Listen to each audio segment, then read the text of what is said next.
Hey everyone, and welcome. Can I have a presentation? Yeah, sure, thanks. So, welcome everyone to this game industry and law event series. This is the third installment of this one, and yeah, the first one was about establishing a company and the corporate stuff. The second one was about IPRs, and the third one that you're attending today is about player data and data protection. The fourth one will be in December about international employment. So if that is something interested you, so please come to that event in December. So welcome. This agenda for today, I'll be hosting this event throughout these next 2 hours. First, I will be giving a talk about GDPR and basics of data protection. What do you need to know in game industry about this topic? And next, I'll be asking some game industry specific questions from Juuso Turtiainen, who is a game lawyer as well. After that, we're going to have a short break.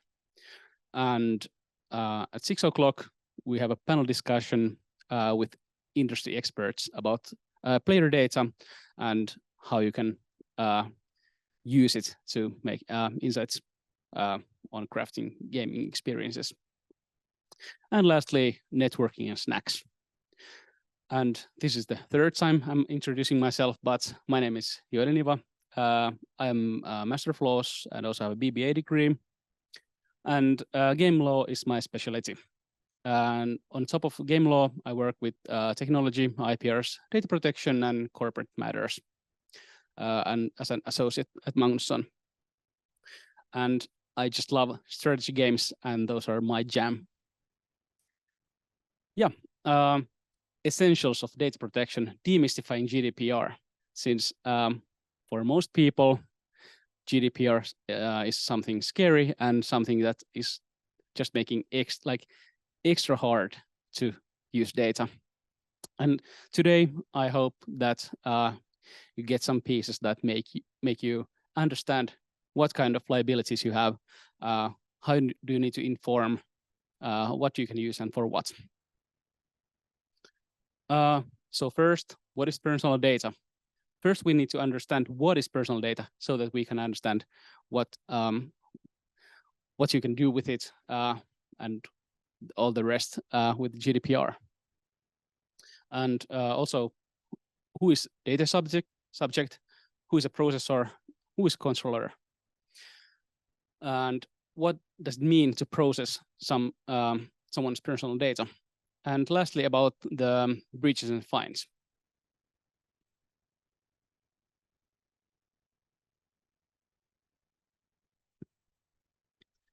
Yeah, GDPR, General Data Protection Regulation. That is probably the one you have heard of from EU. We have had that for a few years now, and it applies even if you're not in the EU. If you process the personal data of EU citizens or residents or offer goods or services to such people. So you can stay in US and say, yeah, we don't need GDPR. Of course you do if you operate with citizens of or residents of EU.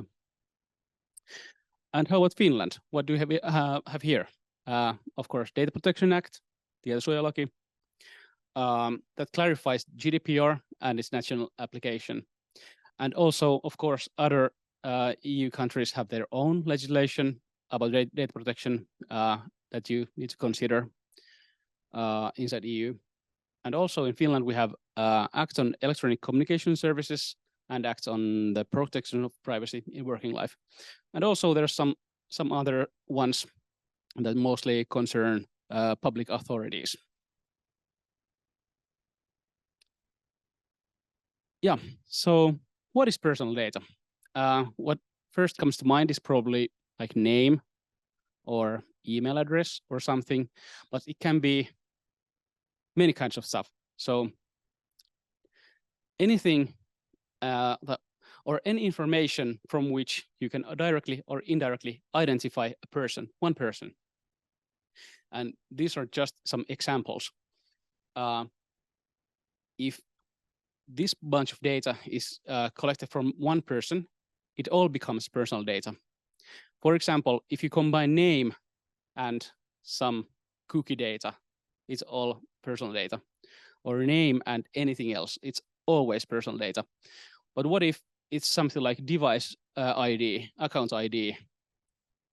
Most likely personal data. What if it's like your location and IP address? Alone, most likely not personal data. Combine it with what kind of browser they're using, what kind of device they're using. It comes closer and closer to personal data. So it's not like a clear line between personal data and non-personal data.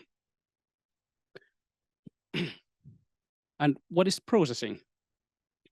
I've highlighted here all the words.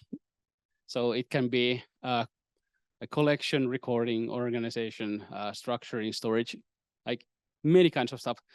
They intentionally left this like very, very wide, so that the companies cannot say, well, this is not processing, so GDPR doesn't apply. It almost always applies anything you want to do with the data, like anything from viewing it to like transferring it somewhere, anything between. Examples. A game startup compiles player data it has gathered. This is processing. Player registers an account for an online game. Processing as well. And game startup employs a new designer. This is also under processing. Company's website uses wide variety of cookies. I'll come back to this cookie. You always need consent. And depending on what kind of information you gather with cookies, it can be personal data as well. And lawfulness of processing is something you always need to consider with personal data. GDPR Article 6. You have 6 options, but if I say options, you will most likely think these are like equal, but no. First one, the consent of the data subject is, I think, easiest in a way to obtain so that you can process that personal data. You can show it like later for auditing purposes that, yeah, I got the consent of this person on this date and this device and from that source. A contract, and not just any contract, but a contract where the data subject is a party of. So 2 companies cannot have a contract where they say, yeah, we want to process that person's data. It's not okay. They need to have a contract between that person and someone else. Like, for example, employment. I'm employed to Magnusson, so they can process my personal data on that grounds. And these 3 legal obligation, vital interests, and public interest are not that much used, but in some cases, like for public organizations, this can be the basis. And the last one is the most trickiest one. What is legitimate interest of the controller or a third party?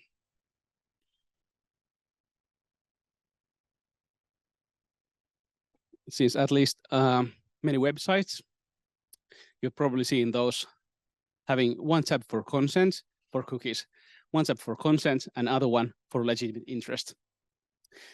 And they need to draft documentation like saying, we have evaluated all of these steps to determine that, yeah, we need to use this basis and not something else. So you should probably think this like consent should be the first one, and legitimate interest should be the last one you can use. But any of these, even one, or even exactly one, is the one you're looking for. And I'll come back to that as well. Data subject, natural persons like you and I and we all here, is the individual to whom personal data directly or indirectly relates to. And could be customers, employees, visitors, anything. This is probably easy to understand, I think. And what about the controller? I think this is the most important role in data protection.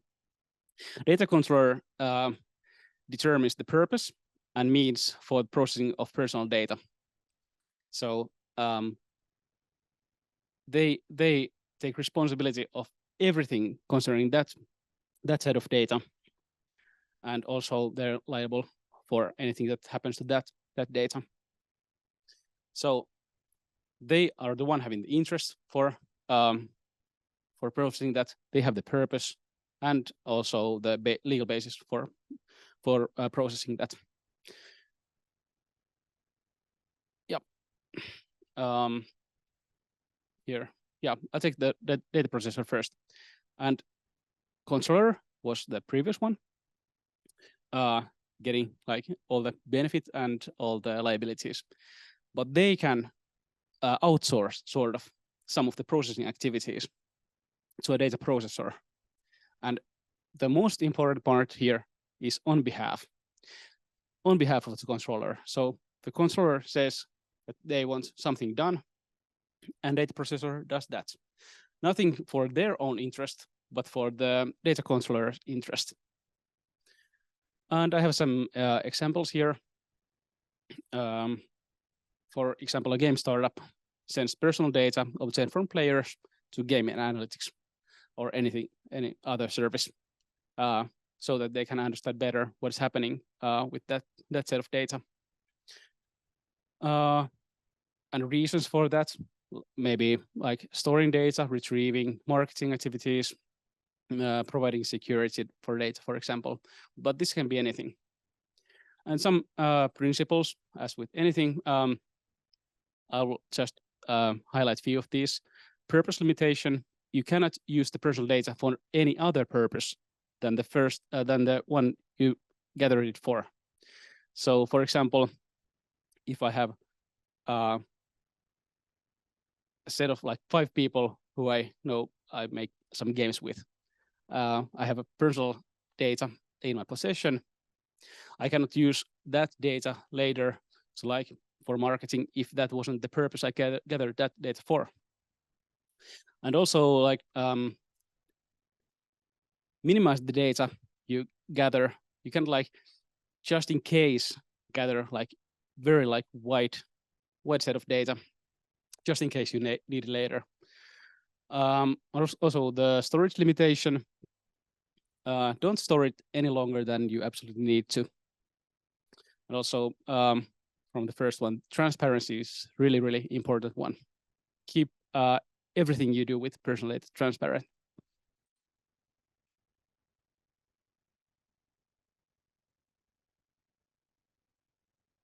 Yeah, and my favorite topic, cookies.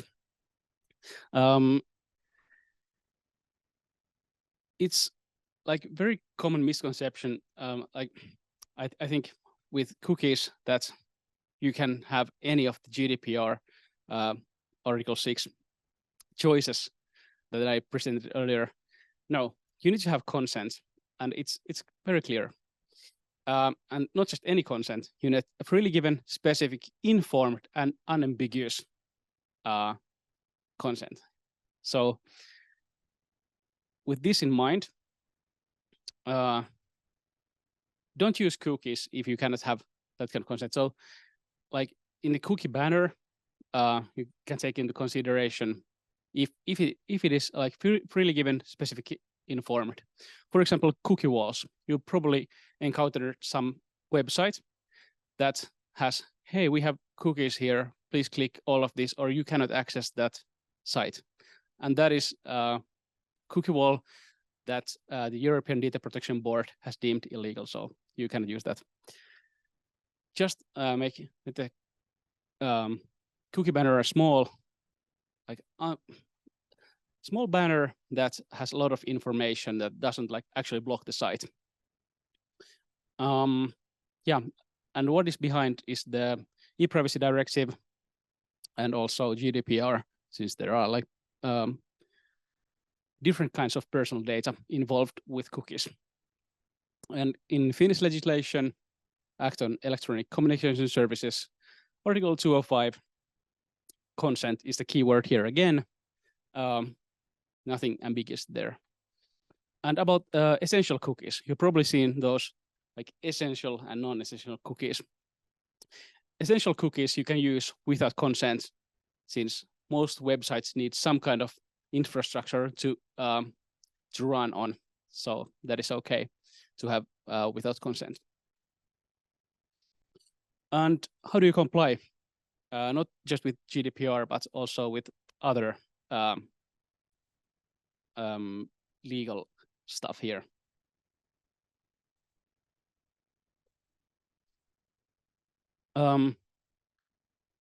Update your cookie policy and include it on the website.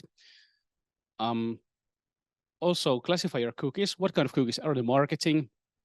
Are you using like analytics or what else? And appropriate cookie banner has the purpose, duration, and other kind of information, what kind of cookies you use and for what. And also ensure that your content management platform blocks cookies until consent is obtained.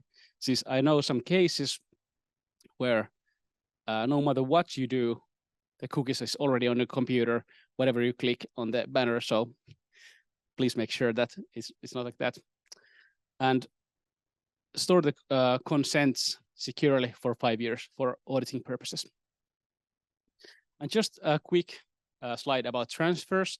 So you can transfer it internationally, data. Keep it inside EU if you can. If you cannot keep it inside EU, this is what you need to do. The necessary safeguards have to be in place. And this adequacy decision comes from European Commission. It's Commission's way of saying, we trust this country so much that you can transfer data there and it will be safe there. And with US, we have very, very recent EU-US data protection framework, but not just any company. The company needs to certify itself under this framework so that it can be recipient of data in US. But yeah, many countries have this kind of adequacy decision. You can find the list from Commission website. And if the country is not on that list, for example, China or many countries, and US will be out of that list soon, probably. Again, since there's an Austrian student, he was student, but not anymore, Max Schrems, who has made not like problems, but raised concerns regarding transfer of data to US. So we have had, this is actually, this data protection framework is the third one in place. And Schrems 1 and Schrems 2 were the decisions where they considered those adequacy decisions inadequate. So they thought first that it's okay to transfer to US, and then they found that it's not. And then again it was, and then it's what it was not. And now again it is, but maybe next year it's not. Let's see how fast he can write his motion to EU courts. But yeah, binding corporate rules for group companies can be one way of having the safeguards. And also these standard contractual clauses, again, from EU Commission, like I think fairly easy to use. You have some notes there, like if you have this, you can include this clause. If you don't have this, don't include this clause. So you can use them with a lawyer. And with those, you can also transfer data also outside EEA. And lastly, about breaches and fines. What is a breach? Destruction, loss, alteration, or unauthorized disclosure of or access to personal data. I think this is like probably easy to understand.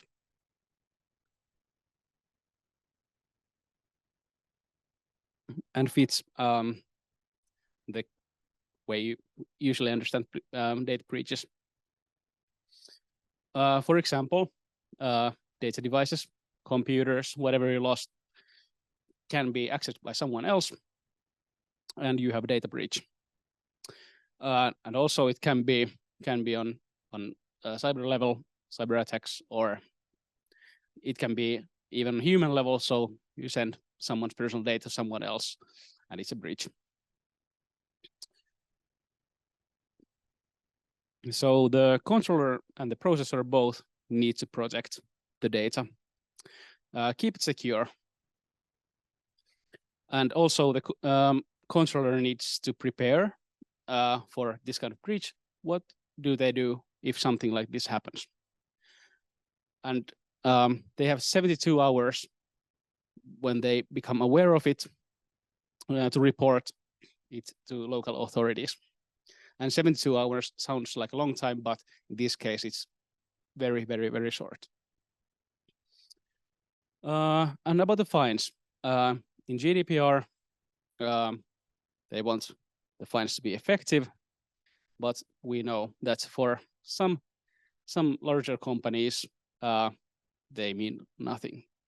So they can like take risks, and if it is a GDPR violation, they just pay the fine and it's fine. For like some very, very large companies that use marketing cookies, no names. And of course, costly mistake for probably any other company. And 2 tiers of fines. The first one is up to 10 million euros or 2% of the firm's revenue worldwide, whichever is larger. And for these larger violations, for example, the basic principles of GDPR, 20 million or 4%. And that probably hurts any smaller companies, since it's whichever is higher. So in conclusion, not to end it with like scaring anyone or dooming them for any data violations, EU is, of course, very strict about data protection. But for GDPR compliance, do you think 100% is possible? I don't think so. One reason is ambiguity in GDPR and the local authorities who try like to make sense of it. And different authorities in different countries can have like different conclusions from the same part of GDPR. And of course, trying your best to comply is often good enough. Just make sure to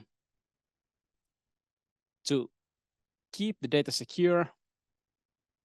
If you need to transfer it to someone, make sure there's the DPA, data protection agreement. So the documentation is very important.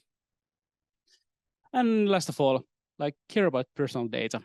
As everyone probably wants their own data safe, they can understand from company side also that GDPR is for making the same rules for everyone.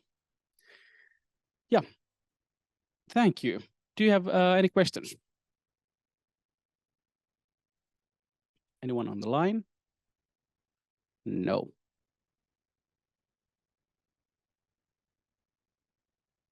Yeah, sure, but you can ask later if you want. And next, we will move on with the agenda. Here is my information. You can ask me later if you want anything or want to talk about any of data protection. I really like the topic. Also here a quick glimpse of our gaming team at Magnusson. And next, I would like to welcome Juuso here.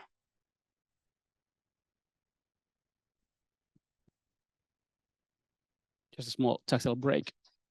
Thanks. Yeah. Hey, and welcome. Thank you very much. It's not working? Yeah, I think it is. At least it's on. Hopefully it's working. Yeah.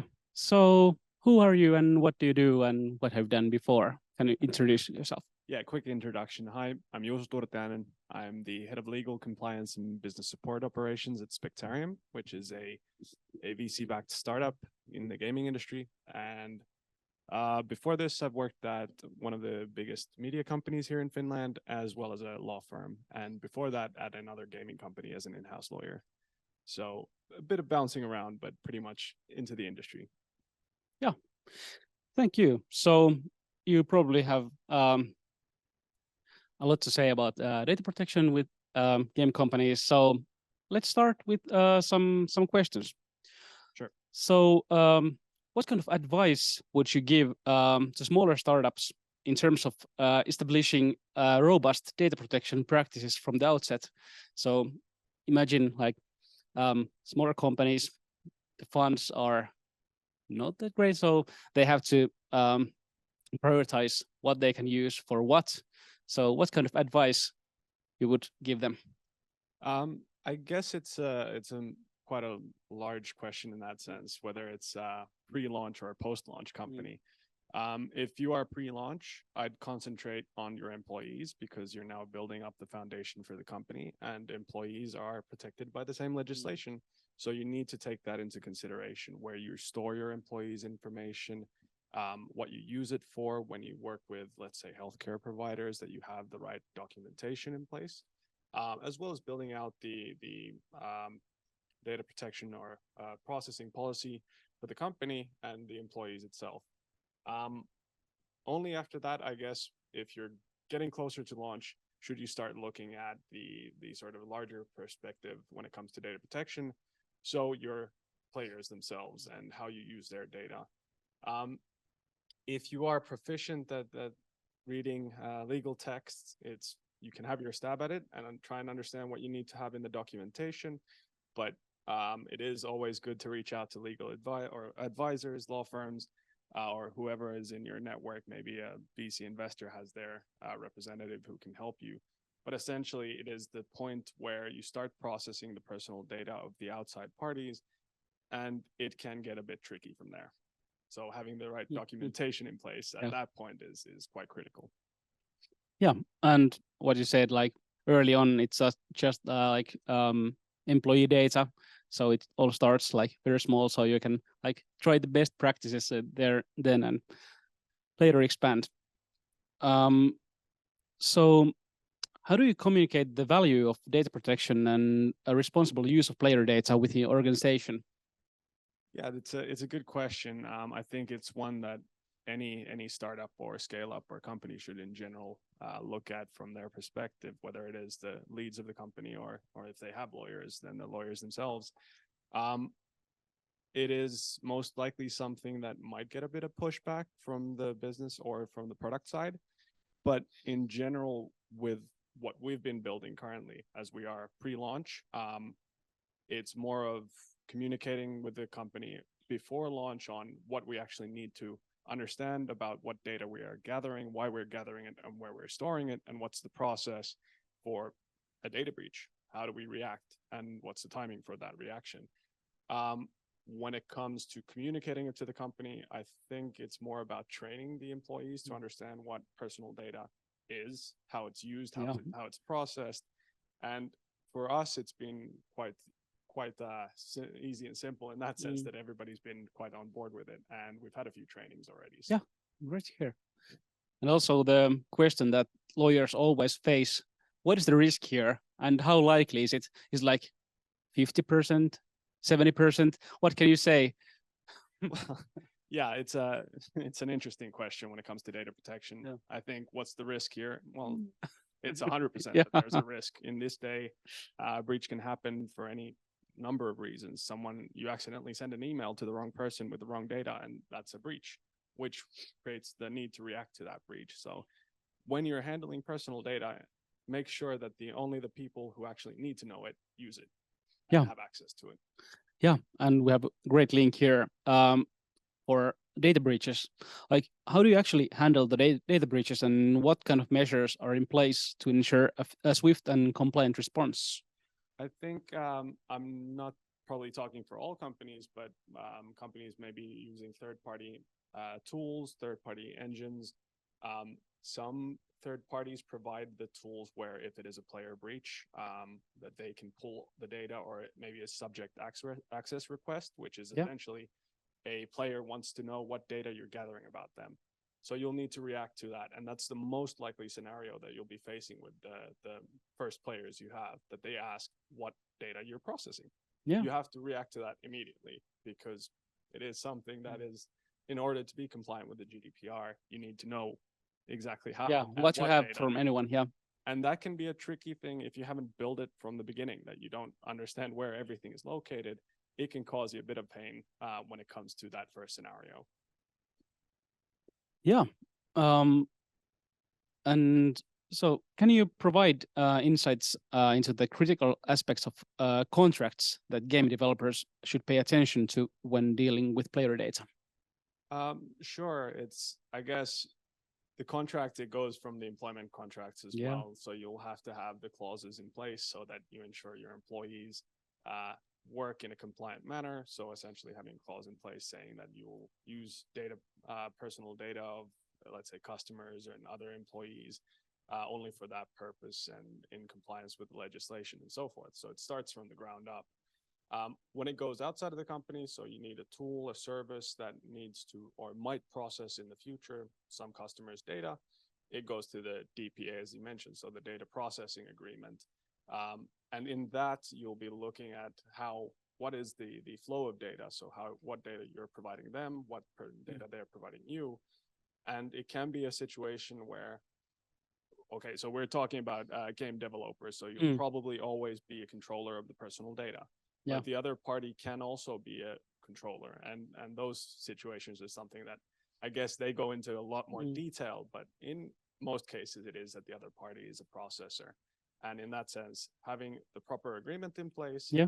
outside of the main agreement for the services itself, is the DPA. And in that, you set out why some things are processed, what are the liabilities if a breach happens, and so forth. So I guess we've been working, of course, in an environment for a long time where the service agreement is the only agreement that you utilize, and there's everything that you need. I would suggest and recommend to have the DPA as a separate document where you actually clearly state how things are processed and for what reason. And at the same time, add the liability clause that are pertaining specifically to the data processing, and have that separate from the main agreement. So it's building out a system of, there are liability checks and balances essentially for the processing, and both parties know why something is being processed and what's the risk about the processing itself.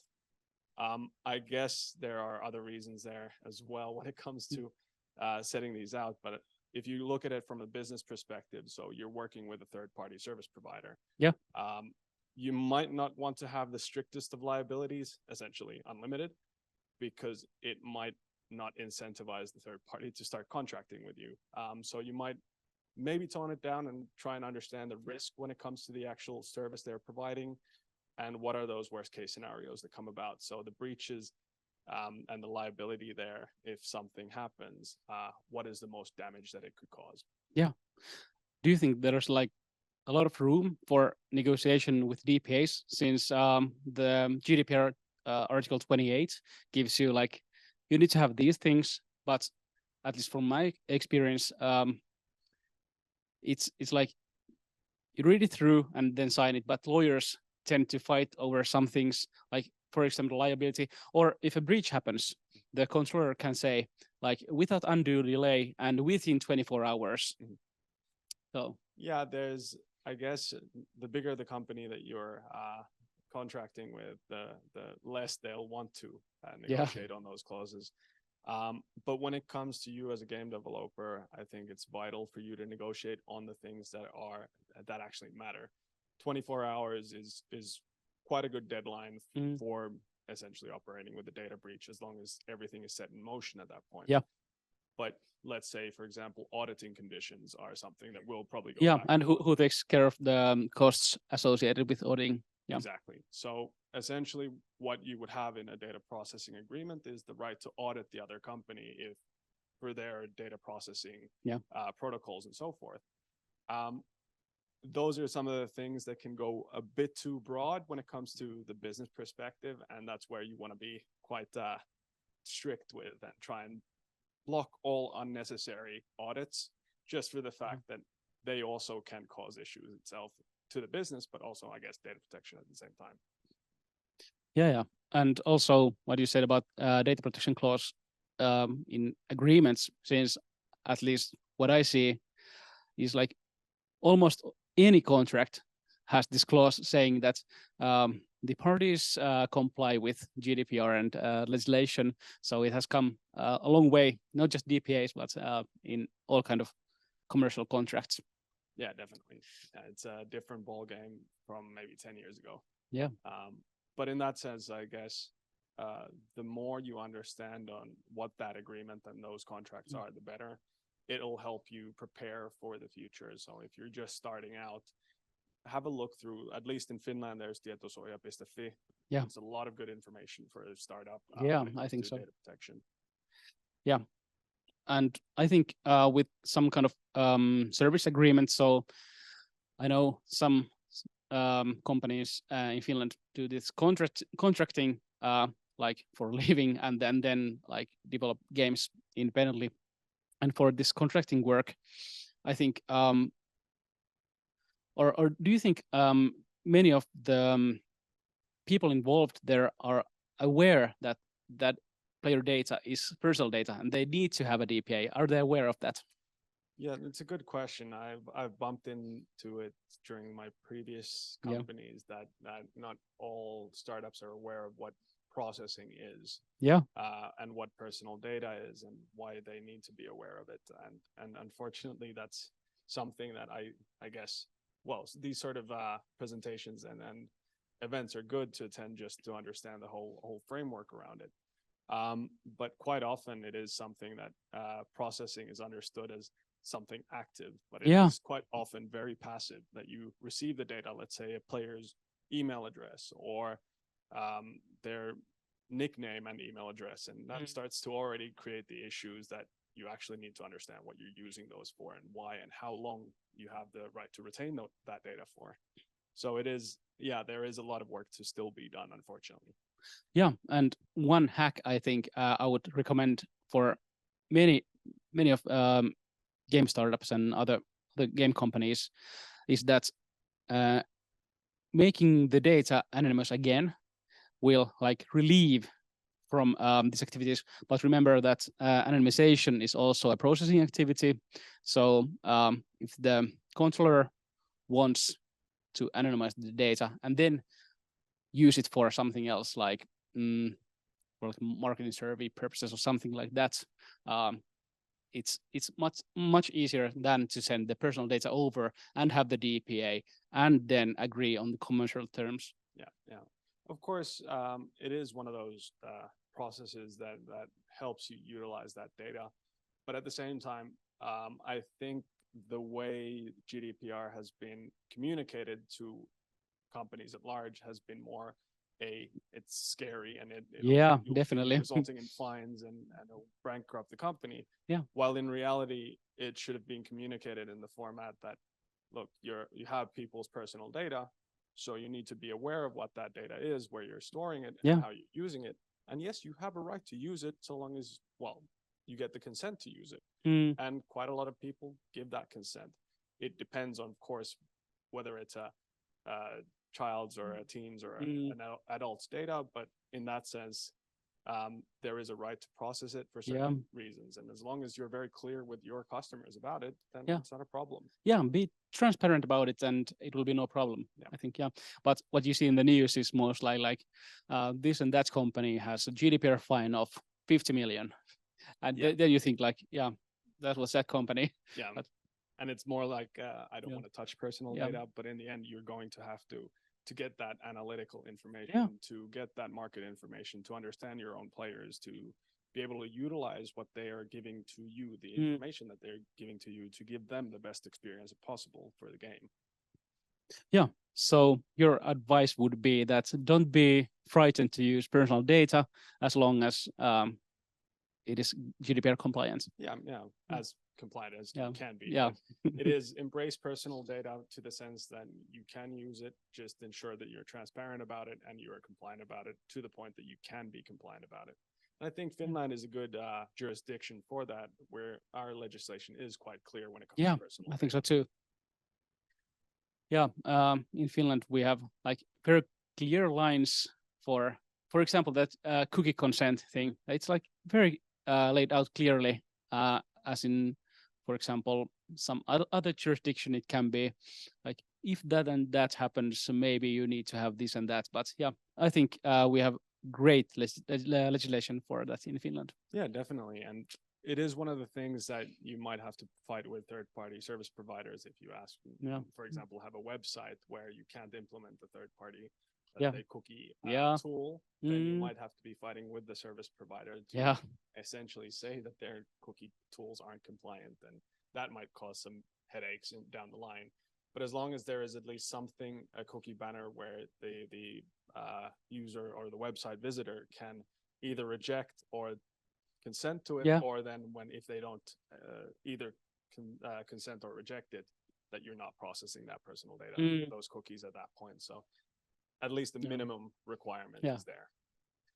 Yeah. And one small thing about cookies I really like is that you should be equally, it should be equally easy to accept or reject the cookies, and that doesn't apply to like 90% of websites. Yeah. It's like behind 2 to 15 buttons to reject all of those, and accepting is always one. Yeah, that's the granular level of a cookie banner is something that it's always fun going to a website and seeing Yeah. that this isn't in compliance, and you might get a fine because of it. So it is sort of, there are a bunch of regulations that, and I guess still up and coming regulations that'll affect that as well. Yeah. But for example, France is a jurisdiction that is already giving out fines for non-compliance. Yeah. So And that is something to take into account even with websites. yeah, and the French authority CNIL, I think it's. I really like their line. They have giving. They are giving GDPR fines for cookies, and also I heard about a prison sentence Mhm. for some kind of breach in their national legislation for data protection. So it's like Yeah, very different there. Yeah. Yeah, they're Well, going. and here we have money that we can pay and be free for it. But yeah, But I think again, this sounds scary, but there are service providers who are providing the banners and the tools for you to actually stay compliant. Yeah. So it sounds scary. There are fines, but as long as you're aware of it and you know what you need to do, it's quite simple and clear. yeah. Anything else you wanna say to our game students and game startups in the audience or online or YouTube later? Yeah, I guess the only thing that I'd keep in mind is understand what personal data is, what processing is, and what requirements come with actually launching your game. You need to be prepared for day one, because if and when you do launch your game, you're going to be processing personal data. Understanding what you're doing is, I guess, half of the battle, and then documenting and becoming compliant is the other half. Yeah. No company can run away from the personal data. It will come sooner or later. Yeah, exactly. Yeah. Thank you. And thank you. Thank you very much. And now we're going to have a short break of 10 minutes. And at 6 o'clock, we will start the panel. Thank you.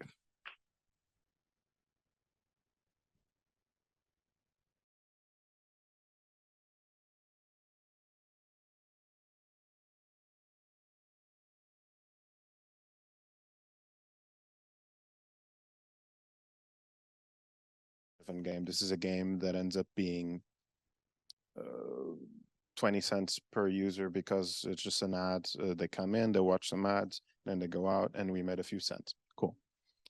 And for a year, everyone was convinced, we're a whale-free game, or we're very privacy focused, because people we don't need their data, we don't need to be predatory, etc.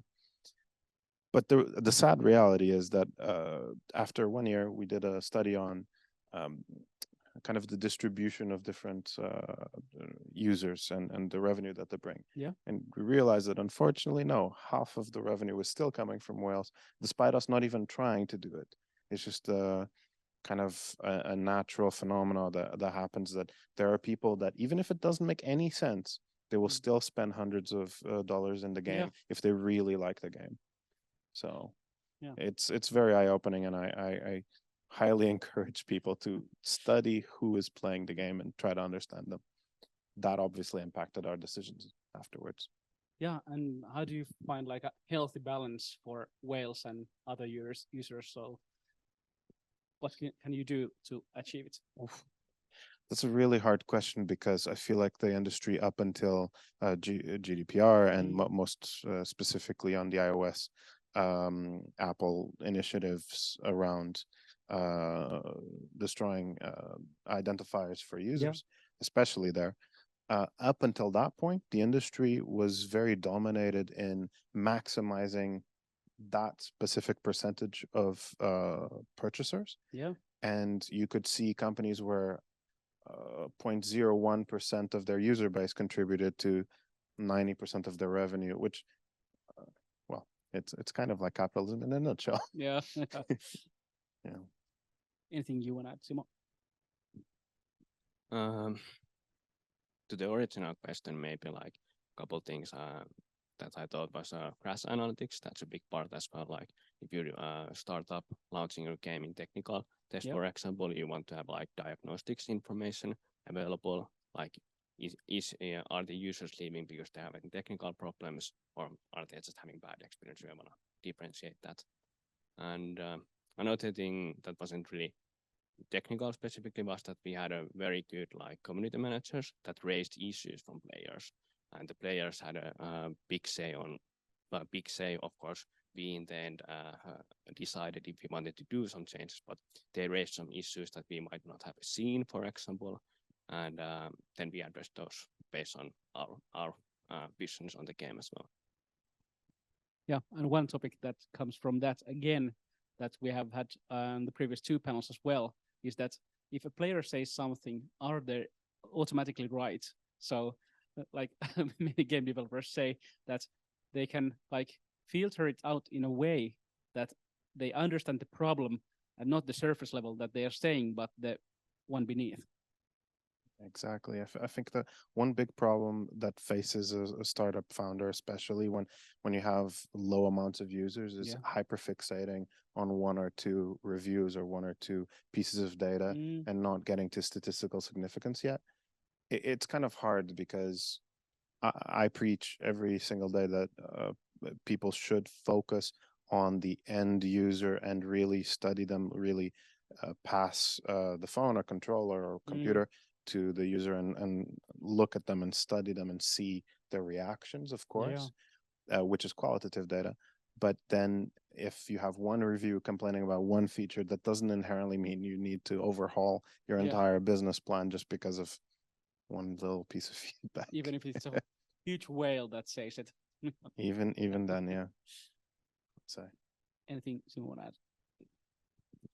Not particularly. I think so, yeah. I mean, I can add one thing though, about reviews and the store page. You need to think that depending on where you put the game, a lot of people are going to collect data on your game regardless, even if you don't know it.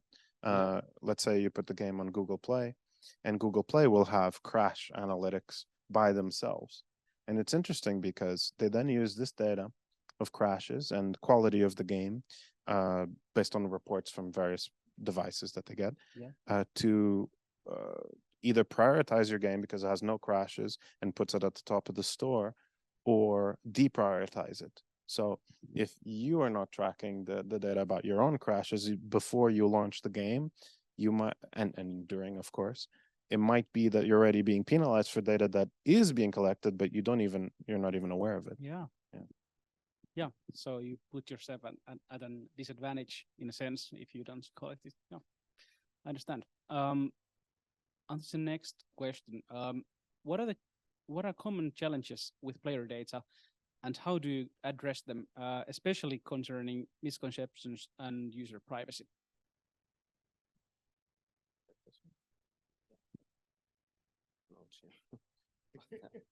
Sorry, I have to check my notes because sometimes I lose my train of thought. But yeah, so sorry, what was the question again? Um, what are common challenges with player data, and how do you address them, especially concerning misconceptions and user privacy? Mm. I think like so I guess from the standpoint of startup, you have like a small team, and usually like what I've heard, like some people think that analytics or using their data is costly because of databases or database costs or just processing that, and yeah, that's a misconception I think, because yes, it can be costly if you process it a lot, but when you're a startup, your data needs probably are not in a level that your costs are gonna be like high. Yeah, okay. So it's kind of like yes, it can be costly, but you probably won't be hitting that level up. And if you are, then you're at good point, because Yeah, then it means anyway. that you have a lot of data. That means you have probably a lot of players. Maybe another like challenge is data protection, as we were talking about Yeah. previously. Like that's a challenging thing, and like as a startup, like when do you focus on that? Of course, you want to focus that on day zero, but like it can also be a big distraction if you need to build a product as a founder, getting that to technical launch, getting some funding on that. So it's a very challenging act to balance that. Yeah, exactly what Juuso said earlier. That's first you have only some employee data, and then getting closer to launch, you start to have some player data, and you need to evaluate what kind of documentation you need and when. Yeah, I have to reinforce everything he said. I feel like you have two types. Either someone is so obsessed about developing their own game and they don't collect anything, or uh, actually, typically in those cases, what they do is they implement maybe a data collection SDK or a piece of or plugin or something Yeah. that starts collecting data, and they don't even know which data they're collecting. This is a very classic case of Yeah. over engineering the It's problem. hard to comply if you don't know. Exactly. No, it's even worse because the classic is, hey, this plugin or this thing that I'm going to add into the code base of my game sounds useful. I'm going to add it just in case I need the data later on, and they don't even think about the implications of why they're doing it. And then the second case is even worse, which is they see that, they see the documentation, they see all those possibilities, and they see maybe other companies collecting certain bits of data, and then they focus even more time on getting all this complex data that they don't need. Because what do we need? Let's think about it from the very start. You need to know that you're going to get paid. You need to know about the revenue. Sure, just revenue, very hard to identify why the revenue is being made. Cool. So then you have sessions. You know how often they're in the game and how long they're in the game. Yeah. Cool. But if you have then these sessions and this revenue, you probably already have enough data to start your journey as a business and understand the metrics, because you already have the core metrics. Anything beyond that, you really have to have a hypothesis and then collect the data and then prove the hypothesis. And at that point, you're spending more time as an analyst or a scientist, of a data scientist, than you are an actual game developer. So my point here is rather keep it simple until you really need that data. Should be Yeah, fine. and Simo nodding. Yeah. Yeah, I mean, definitely. Like even when I started doing technical stuff, I did the same thing. Like I put SDK there and checked out what does it actually collect. Yeah. And it's a problem in the long run. Like you want to keep your information as minimal as possible. And then we come to discussion about like data footprint, for example, which is a big issue when you have a lot of different SDKs or services that process your data, because that can cascade really quickly. Like if they use some sub-processor, etc., and then you basically lose control of your data footprint. You don't know where the data is, and Yeah. you're still in the end responsible for that. Yeah, very, very true. And so, if you have startups and larger companies, does your approach change when you have like you said that start with small, like easy to read data, so that you have the basics, and you have those covered, and the company grows and the game sells well, and you can start investing more time and resources into data analytics. What is the approach? Yeah, so I've never worked in a larger company, like define a larger Yeah. company. We Yeah. had at Yeah, best in like game industry especially. Yeah. yeah, we had at best like 30 people, and I was glad to work with the data team as Skunkworks, for example. But otherwise, like in a startup, like um, the challenge or like differences between smaller and larger companies, how you approach that, the data is like use the service provider if you can and understand the needs. You don't have resource to build your own data pipelines and be compliant at the Yeah. same time, like keep up with the legal side of Yeah, that. documentation. Yeah, exactly. And of course, as a startup, I think like legal information is hard to like get. You might not have a contact for a lawyer. That's a like issue. Gladly, we had a very good lawyers, but if you have like a 2 to 3, a 5 founding group, for example, you're starting in the industry, it might be hard to get legal advice for that kind of stuff. But try to keep on that and build your product.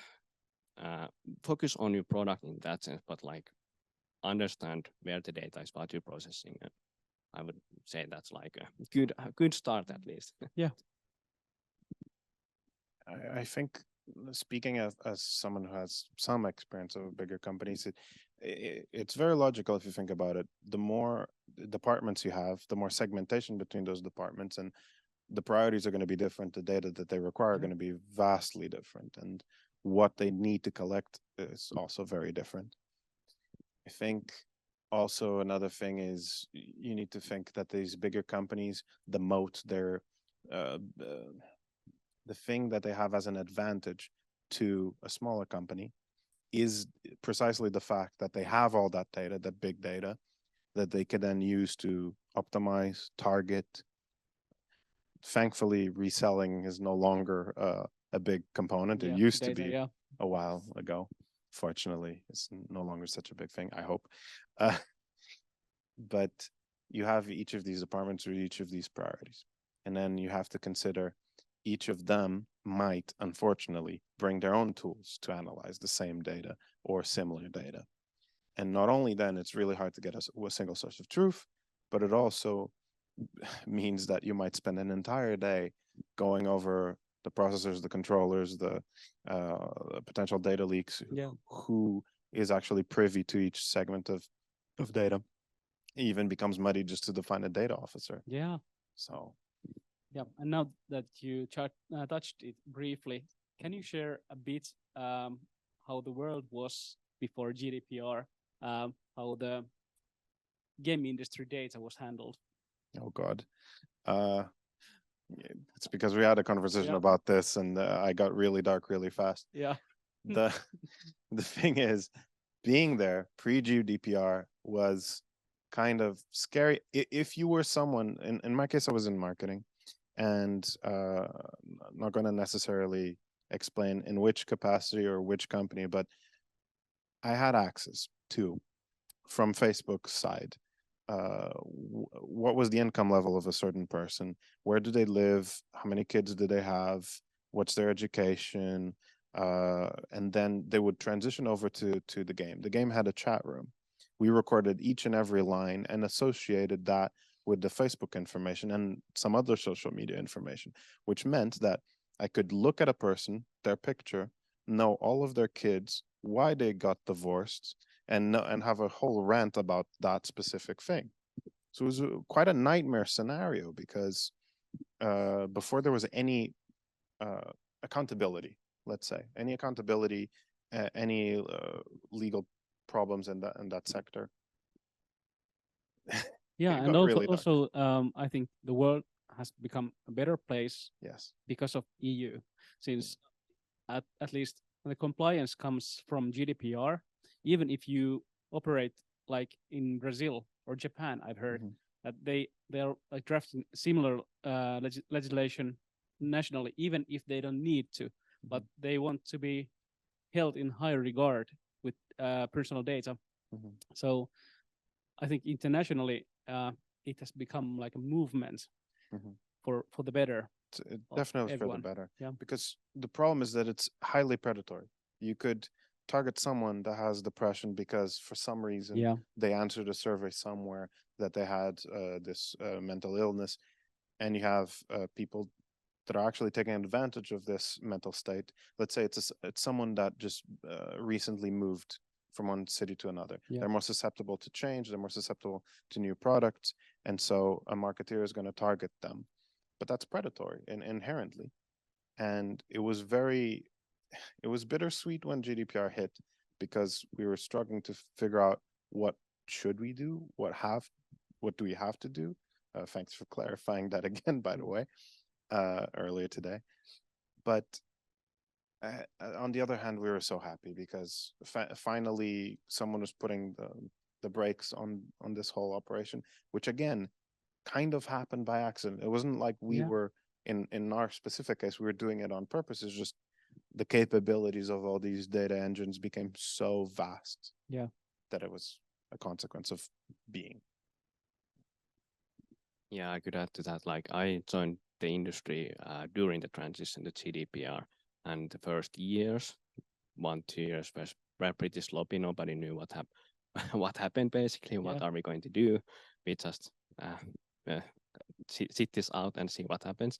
But one thing that I think has came out of it is like people becoming more informative about like information security. So nowadays people understand like importance of multi-factor authentication to reduce like an so to say like minimize attack vectors, like how and who can access data, for example.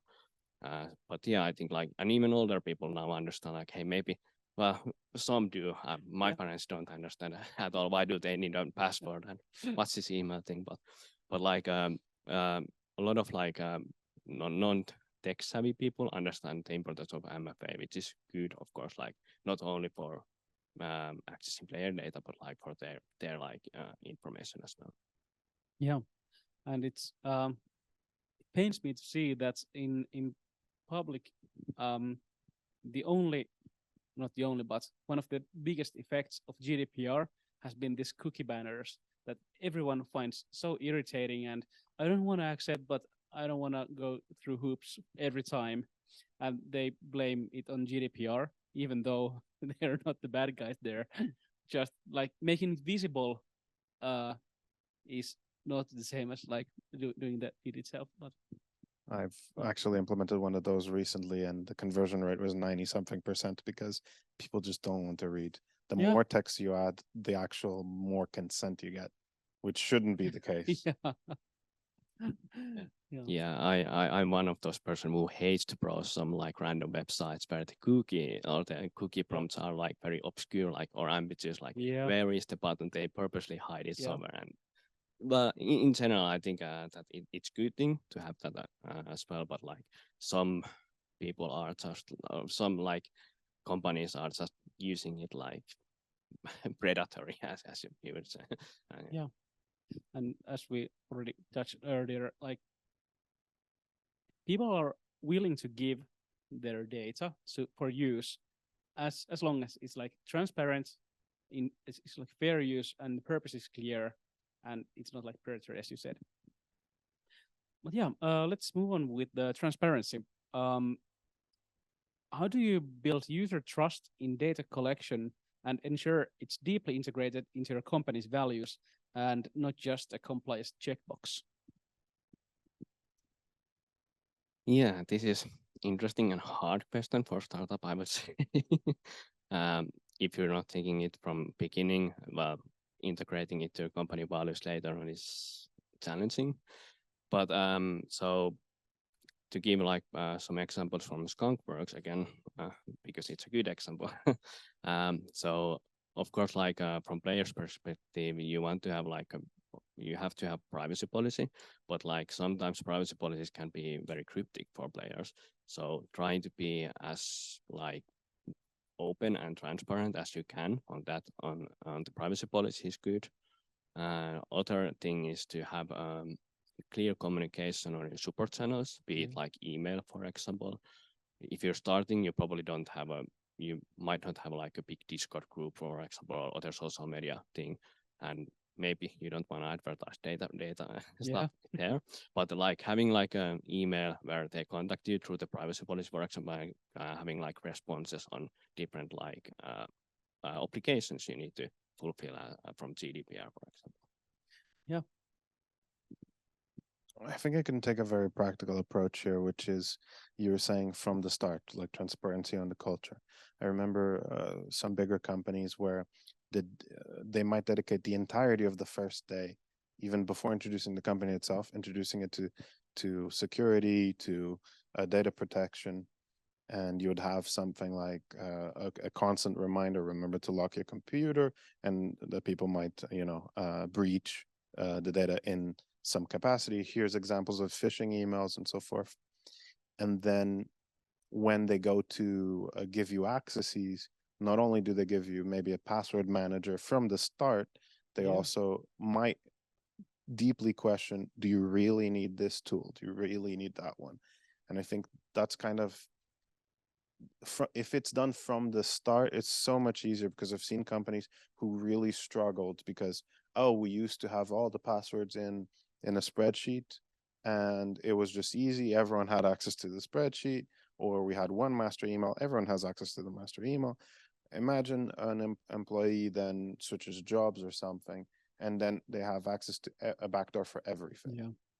If it's done from the start, it's just easier. Sorry, yeah, just to add to that, like again, like coming to the attack vector and minimizing like that, like having multi-factor authentications locking your screen, that's like a good thing to have in the company. In Skunk works, for example, from technical side, because we had a lot of programmers who had at first they had a lot of privileges to different services that we used, but then like starting to question, well, but like creating these guidelines that not everybody needs to have access, and don't use your account to access those. Create service accounts. For example, Google and Amazon, all these big services have like they have like centralized authentication systems that you can create different accounts to access the data, and you can give some groups or employees access to that service account and get to the data if needed. Yeah. So early on, have your company like values embedded into those practices, so you can like it is. I really feel you with the part that need to. It's easier to have it straight out than to take something away. So yeah. Yes. And also about the privacy policies you mentioned. Like I've seen um, some companies using like design to communicate better the privacy policy. If it's just black and white, like a contract looking document full of black and white texts, I guarantee that not even lawyers are, like reading those through. They're just scheming. Yeah, this looks like, yeah, okay, yeah, accept. And I think within games, I've imagined that, of course, it's not fun way to do it. Like as first level, jump here, and then you have a pop up telling you how we process personal data, but something like that. So gamification of that kind of things could be something in the future. No, it already kind of happened. So there's companies like King, for instance, that optimize constantly how the pop-up should be for Yeah. privacy policy. Although at this point, not inherently King, but I mean in general, there are companies that unfortunately their purpose there is just to increase the conversion rate of that pop-up. Yeah. So it might be something like, "Hey, you love us, you love our game. Please help us out. Click yes." Yeah. But not explain why or how or what. So Yeah. this is another layer of predatory tactics that does happen, unfortunately, in the Yeah, industry. using the game goodwill sort of deal. Or let's make this pop up look so appealing that anyone would click yes instead of informing them. Yeah. Yeah, I imagine. And yeah, let's move on. And with the gaming industry's rapid changes, how do you stay compliant with data protection while adapting to emerging trends? Yeah, that's a good question again. In a startup environment, it's tough. But again, like as a fund, if you in a startup you have a small funding team, usually it means that everybody has a lot of responsibilities. So what's in on to take one more, but like discussing that openly, like, hey, we should probably like think about these data practices. We should probably read about the news and update ourselves on that. That's like a good start, I would say. Like uh, when I worked at Skunkworks, I read a lot of news about like these changes, privacy changes, compliance changes. Mostly because we also used Google, Apple, who were always like constantly changing as Yeah. well. And that's a good way to educate yourself on the topic as well, because you might not read every like well, you might not be on the news blogs of every like other sites, but you can get information through these services. Like they educate their clients as well, like why are we doing these changes and what you should do, for example. I mean, the thing is, if you think about things that are about to happen, for instance, Google is about to introduce or has been introducing the Google Privacy Sandbox, which is this system that instead of having user level data, each individual user, you have all of their data. They round up these users into groups of people by interest. And that anonymizes the data enough that the individual feels more protected, Yeah. but the advertiser still has some power to personalize something like that. And I think this is kind of where data is gravitating towards, is aggregations that are that give enough control for Yeah. the designers, for the marketeers and so forth in these game companies to adapt, but not enough that you can individually target any one human being. Yeah. And And probably they don't like need the each data point individually, they but don't. like aggregations. Yeah. Not at all.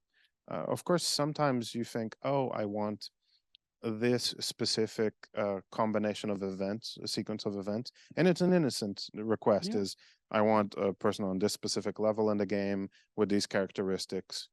Oh, it ends up being one person. So this is the sad part for smaller companies, is because they can't adapt to that. They would need to increase their marketing budgets and the user base enough that it creates anonymity.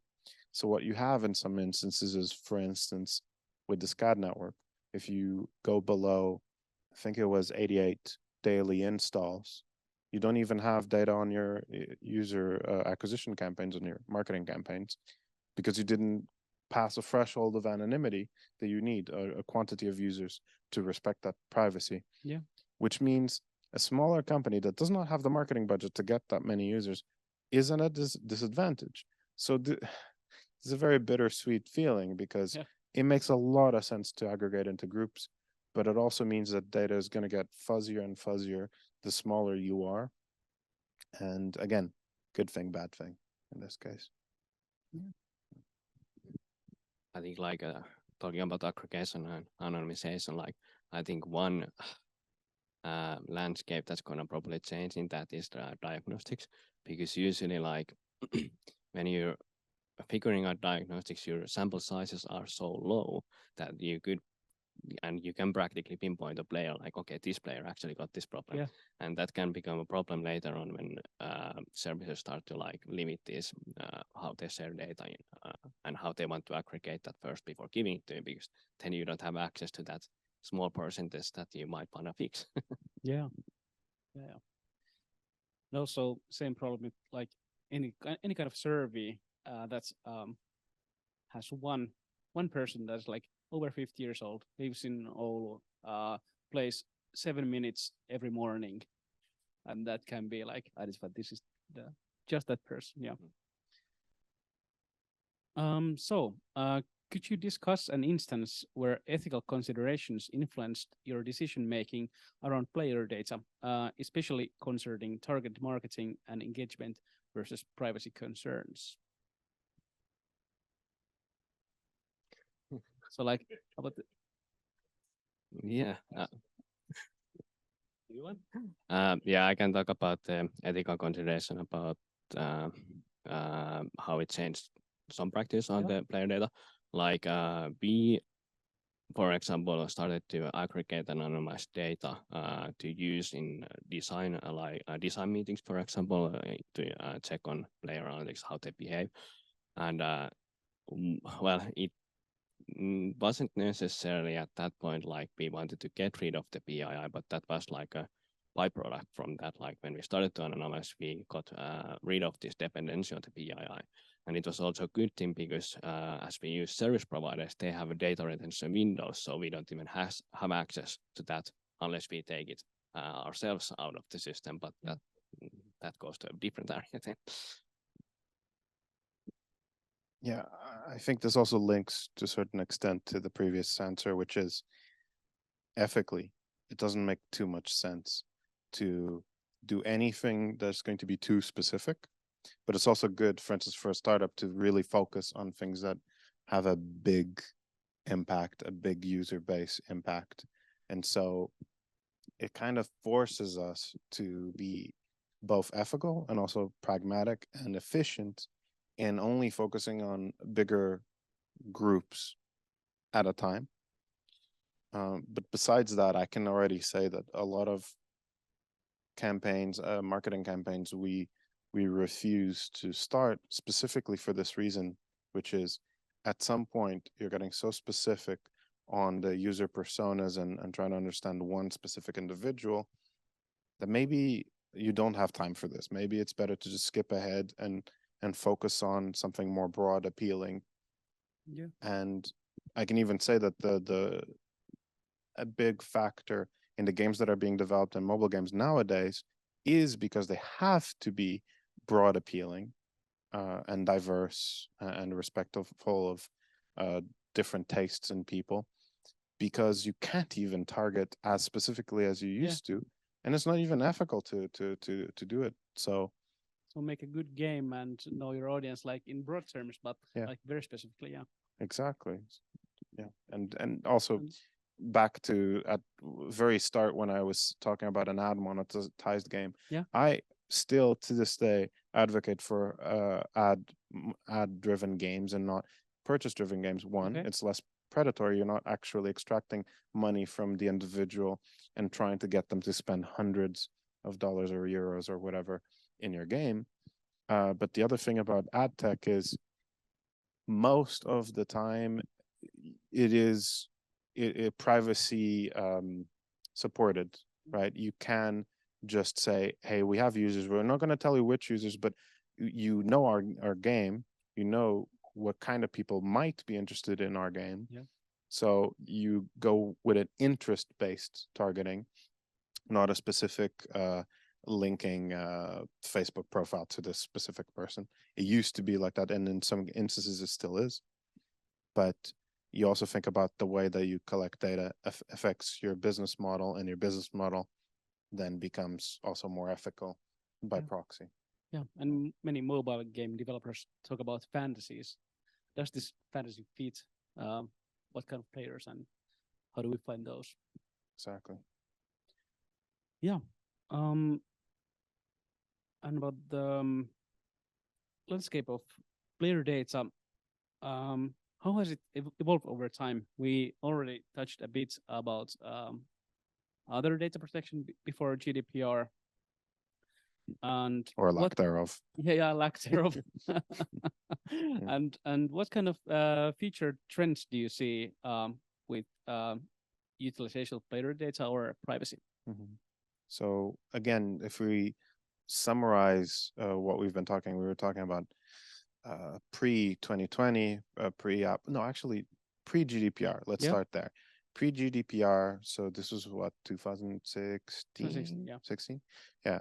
So anything before 2016, unfortunately, is a prehistoric time of Yeah. data protection, let's say. Uh, GDPR until 2016 to 2020, you had this innocent enforcement that we both lived through, that you didn't exactly know why you were doing it or how you're supposed to do it, and maybe it wasn't even a lawyer drafting those. Unfortunately, I know many cases of GDPR privacy policy statements that Yeah. were just some game developer that just copy pasted from somewhere else and just maybe made one or two I corrections can totally see that. if they're lucky. And whatever was there written before, that's what's going to be there. And then 2020 came, and I think this is the moment at which you couldn't play around anymore, because there started to be some enforcement, not from the, unfortunately, from the public sector, but from the private sector, in this case, Apple. Which brings me to the future. So next year, Google is going to enforce a bit more on the mobile side. Funnily enough, that same feature that they're introducing, the privacy sandbox, Android privacy sandbox in browsers in the PC world, Yeah. it's actually in reverse. They're actually collecting more data than they used to, because they didn't have any way to target the individual regardless, ad blockers and so forth. Yeah. And now they're constructing Chrome in a way that it puts you in those buckets of users almost by default. And it's a bit Yeah. of Very interesting. it's again a dark pattern in terms of design, because they make a pop-up and say, we're from now on, we're going to respect your privacy. You click OK, and actively what you're clicking OK to is going into these buckets of interests, Yeah. which you didn't used to be in before. Mm, So they're actually actively collecting more data. So it's interesting. And it kind of showcases that the more we enforce data, the more people are going to get creative in going around it. yeah. And It's like a race. it is a race to the bottom sometimes. When Apple enforced the lack of IDFA, a lot of ad networks found other ways to identify the exact same users. Yeah. So Interesting. instead of having a unique identifier, an ID that was provided by the user, the network, the game, whatever. Yeah. So one unique identifier, what they did was, okay, so you're clicking the ad here. We're going to redirect you for a split second that you're not aware of to this website that's going to collect data on you. The battery of your device, the location, the IP, Yeah. the type of model, Yeah. The etc. basic what have you. Exactly. Yeah. And then they lose you because Apple is enforcing privacy. And then you go back to the game, you initialize the SDK of that same Yeah. ad network within your game. And now they see, oh, probabilistically, in a few hours, you're probably that same person that we tracked over there. Yeah. And I can tell you from experience that these systems are 70%-ish accurate, which means that instead of complete privacy, you have 30% privacy because someone knew that there's a lot of money to be made Yeah. to still have that data. And so these companies, Apple's very slow to enforce this. Every year they say, okay, now you can't collect battery life, but you can still collect IP address, location, device, blah, blah. And slowly they enforce. But at that rate, people can also think of workarounds as time moves on. And unfortunately, that's where I think the industry has been headed in the last Yeah.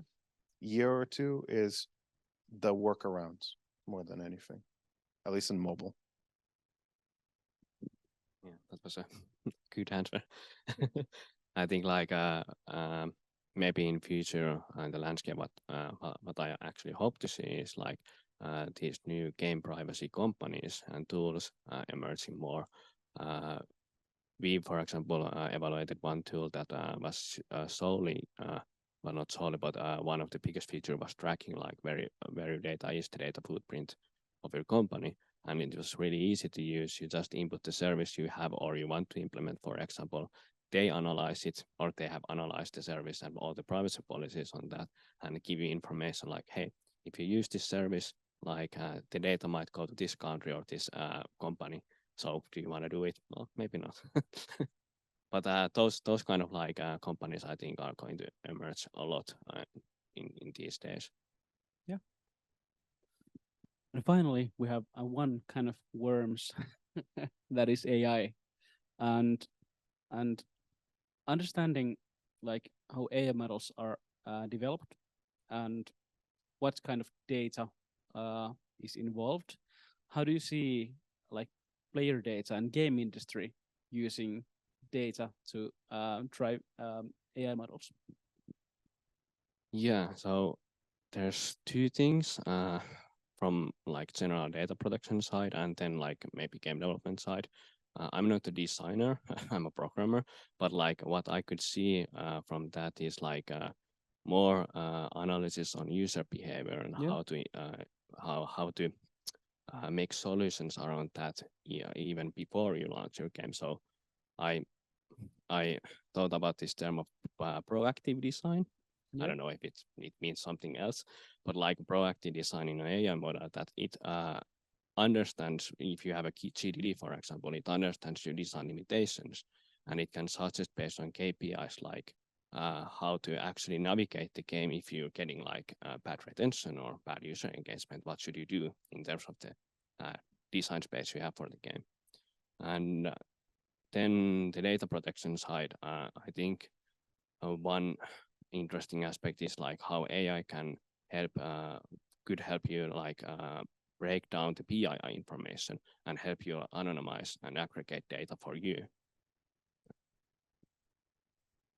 Yeah, for sure. I feel like it's easier than ever to analyze the data by inputting it into one of these AIs. But I think so. I've seen that a lot of studios, bigger ones, try to optimize their experience, customized to the user level. And I Yeah. think that's only going to accelerate. You're going to have games that are more and more customized to your own experience. And at the beginning, this was using machine learning algorithms to identify maybe what's a good bundle or package or deal or sale for you within the game.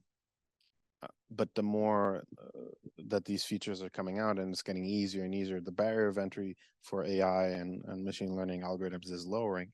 You can start to see this for adaptation of the level design of a game, customization again of the game. And even I've seen already there are companies that are applying it to their marketing stack, for instance, in which, hey, we're going to target these users, let's say male, 50 years old, and we're going to have these 5 different concepts that they're interested in, and there's a video for each. The video was generated by AI. Yeah. The AI takes the data and sees which one of those videos is the best. Mm-hmm. With its intelligence, it can already develop variations of that same one, and it's a feedback loop. So it's constantly optimizing exactly what you 50-year-old human male wants to experience It's keep to attract iterating. you. And it's constantly iterating. It was very interesting, but because right now we're in the phase of just generating. We're just thinking about how to generate content. But that's the thing. That's step 1 of the automation. Once we're solid there, we're starting to create these feedback loops, and singularity is coming for a game that is perfectly adaptable for everyone's needs. That is a good end note for this panel. I think singularity. Here we are.